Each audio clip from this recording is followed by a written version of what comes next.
Hey, welcome. My name is Cory and I'm going to be talking about imagery.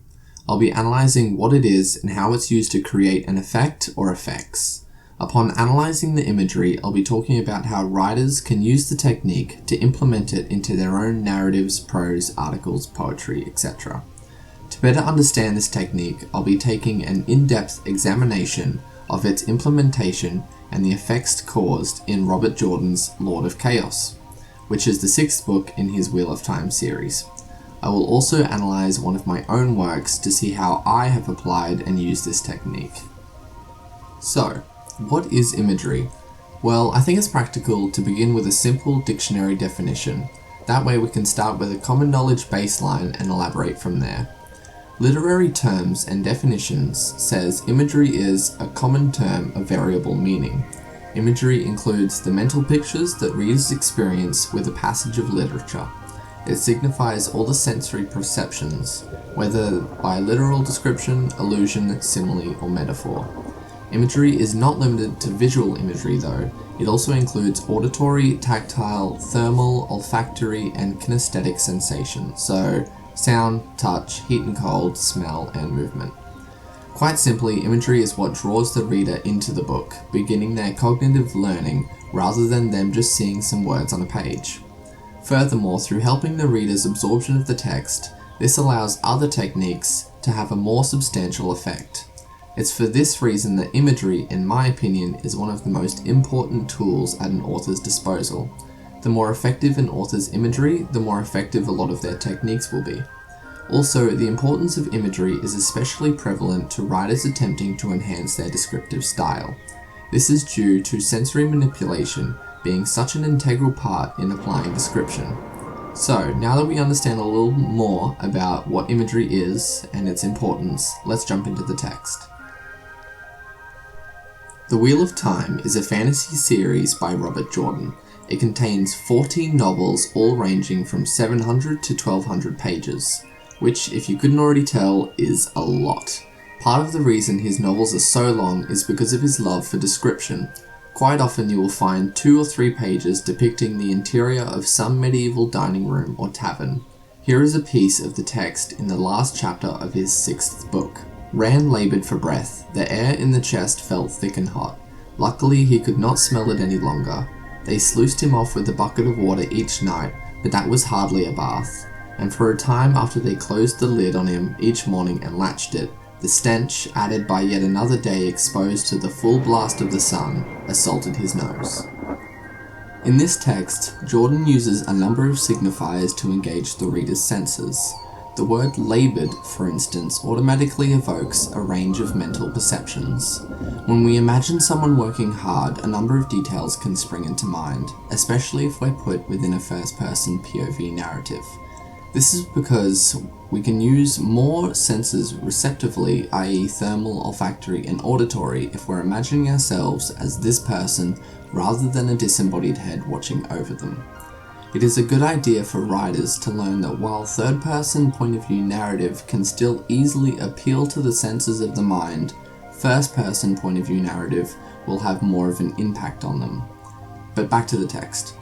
When we think of the word laboured in regards to the protagonist, we imagine them being sweaty, which could also result in a sour smell. Already our tactile and olfactory receptors are invested. Also, if they've been working hard, which the word labour suggests, the character could be panting, have their heart racing, feel hot from the blood coursing through them, etc. Even further now, our thermal, visual, and auditory receptors are all invested.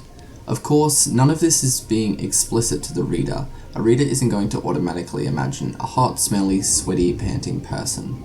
However, these are all the words and senses we subconsciously identify with labour. So by using that word, you unlock a number of meanings recognized with it, which is precisely the effect that Jordan is trying to achieve. I think that's what mastering the technique of imagery is all about. Recreating a particular perception of reality through perfectly placed signifiers. This is important for writers to note, because those who better understand what words to use when will be more effective at achieving their storytelling aims. A key thing to remember when attempting to master imagery in your own works is to use simple words that appeal to the most senses. You should also think heavily about what connotations those words might have, and whether they represent the character, action, and/or setting correctly. Of course, literal description is only the tip of the iceberg when it comes to applying imagery. In the text, the phrases "exposed to the full blast of the sun," "sluiced him off with a bucket of water," and "assaulted his nose" are made. Jordan uses these negatively reinforced phrases to show the protagonist is physically being stripped away at, i.e. of dirt, skin, his sense of smell, and strength. The repetition of phrases like this affects the perception of Rand's physicality. It also represents his mentality, not being allowed into the protagonist's mind like the reader usually is throughout the novel. We are forced into a third-person view disparate to Rand's. This creates a distance between the reader and character, which suggests he has withdrawn into himself, so even we are not allowed a glimpse at his point of view. As the only information given on his health then is physical, the reader must wonder how these strains are being applied to his mentality. In this way, the acts of stripping away at his physicality are a metaphor for the deterioration of his mental state. When it comes to applying imagery through metaphor, a few things should be considered. First of all, not everyone will pick up on or even be looking for the true meaning behind words. Therefore, it is important to implicitly engage the reader with these metaphors through the use of repetition. This can be a great way to teach or convince your readers of something without them realizing. It will also yield a much better response than literal description. In this text, through the use of metaphorical imagery, the reader is given insight into a character without having to change from third person to first person.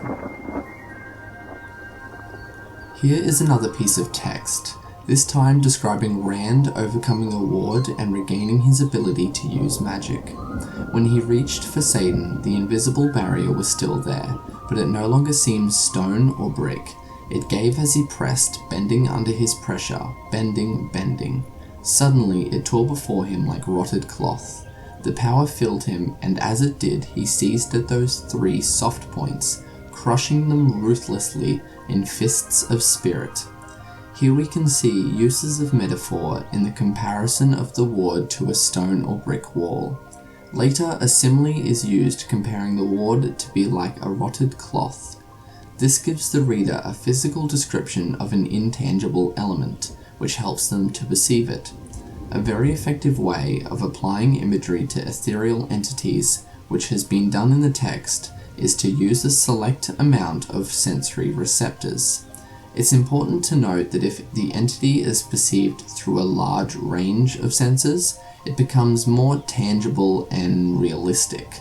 Shifting realism by allowing only a certain number of senses to perceive things is a valuable skill to have when employing imagery. More importantly right now, we see illusions are also being used. When the text talks about Rand crushing 3 soft points, for readers of the book, it is understood that these points are a person's connection to their magic. By crushing them, Rand is cutting off that source, which inadvertently can kill or send a person insane. This brings me to my point about using illusions to invoke imagery. In a way, illusions epitomize the objective that imagery is trying to achieve, which is to use as little amount of words, yet gain the most effective perceptive response. However, to use illusions is a dangerous game. This is because these words and phrases are subjected heavily to cultural, historical, and personal knowledge. Most people who have not read the books would not have understood that Rand crushing these 3 points implies the death or insanity of those who hold them. They may not even pick up that the points are connected to people. It is because of this possible lack of knowledge that a writer must be very wary of their target audience when applying these illusions. Now, to round this up a bit, I'm going to show some text of my own work and analyze it in terms of what we've learned about imagery. This story is about someone who feels pleasure instead of pain when they are physically hurt. My skin breaks apart on the table's edge. It splits in half, sending a searing pain straight to my eyes. My forehead begins to fill. I picture a great rigid canyon being filled with water, crimson water. The water gives birth to grass, which grows trees, and suddenly birds are singing. My nostrils suck in the air of my blood. Its velvet smell caresses my brain. Like during a warm shower or a picnic, my heart slows. I stretch my fingers, my hands, my arms, and I place them behind my head, exhaling. My ears are only filled with a light ringing, a single note that is comparable to the beauty of an orchestra. Here you can see I include a number of literal descriptions, metaphors, and allusions which help the reader perceive events as they unfold. Phrases such as skin breaking, forehead filling, and a brain being caressed conjure visual images into the mind.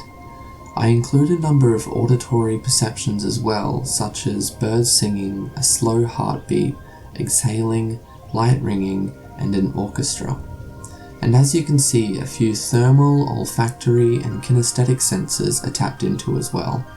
I also include a sentence or two of metaphorical imagery. Here the pain of a cut being filled by blood is compared to the beauty of a canyon being filled by water. To condense that metaphor, pain is beauty. Next I allude to the calming serenity of a picnic. Notice that while some people may not have experienced a warm shower or picnic, they are both broad enough and such well understood things that the inference is quite clear. I also include a literal description of the person's heart slowing in reference to these allusions to drive home the point. All of this imagery created in juxtaposition of bliss and pain so that I can achieve my goal of making the reader confused and uncomfortable. I think by considering and employing the guidelines of imagery, I was able to effectively achieve this goal. So, to wrap things up, conclude, the technique of imagery is an easy technique to learn and understand. Many authors are already naturally talented at this. However, to master imagery takes a deep understanding of language and a lifetime of practice. Luckily, all you have to do to practice is keep writing and perceiving everything around you. Anyway, thanks for listening to my presentation, have a good one, and here's my references.